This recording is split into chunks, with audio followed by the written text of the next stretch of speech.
getting people to talk about. I mean, over the last couple months, the amount of times, like, as soon as Khabib fought, the amount of people that were just talking like, "Hey, you're the only guy that can match Khabib's wrestling. You're the only guy that could nullify his wrestling." I mean, to get yourself in the conversation, that's what it all is. It's all styles definitely make fights, and that was what became very interesting after the Al Iaquinta fight, where people were looking at, okay, what about high-level wrestlers who have more refined striking? Yeah. And how do they line up? And Kevin Lee was a big one that people kept talking about, but you were a big one that people kept talking about too. Yeah. Because you were saying that you think you could beat him. 100%. And him, you know, having that fight with Iaquinta, who he was a prohibitive favorite over, but it went the full 5 rounds. And, you know, Iaquinta, although never won a round, showed some chinks in the armor. So chinks in the armor showed what happens when Khabib can't take you down. I mean, it's tough whenever the one thing that you've always been used to dominating with isn't working, and then you're stuck. Right. You know, you're stuck throwing punches, and you're in. You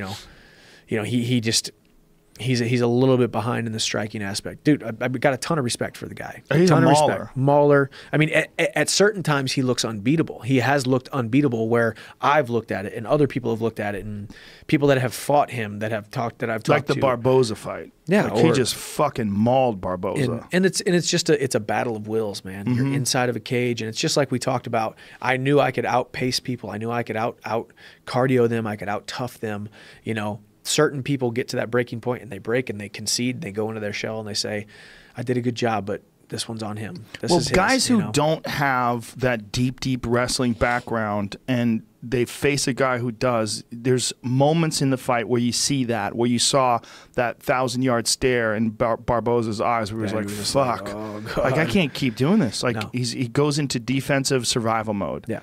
And you know, when a guy does have a deep background in wrestling and also can strike, that's what makes it interesting. Yeah. And this is why MMA is such a complex sport, because there's so many variables. There's so many techniques you can use. There's so many situations where you might have an advantage or your opponent might have an advantage.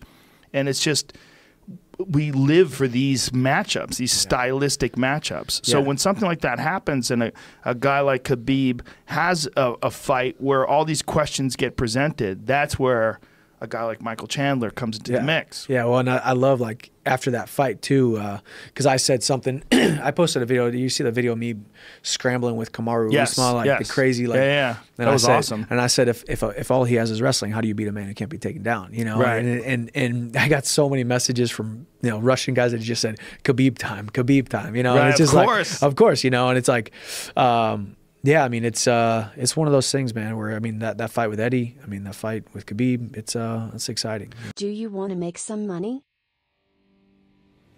Then you can make a lot of money on cryptocurrency. Buy, sell and trade Bitcoins and other cryptos using links in the description. And don't forget to smash a like button for this video. See you, mate.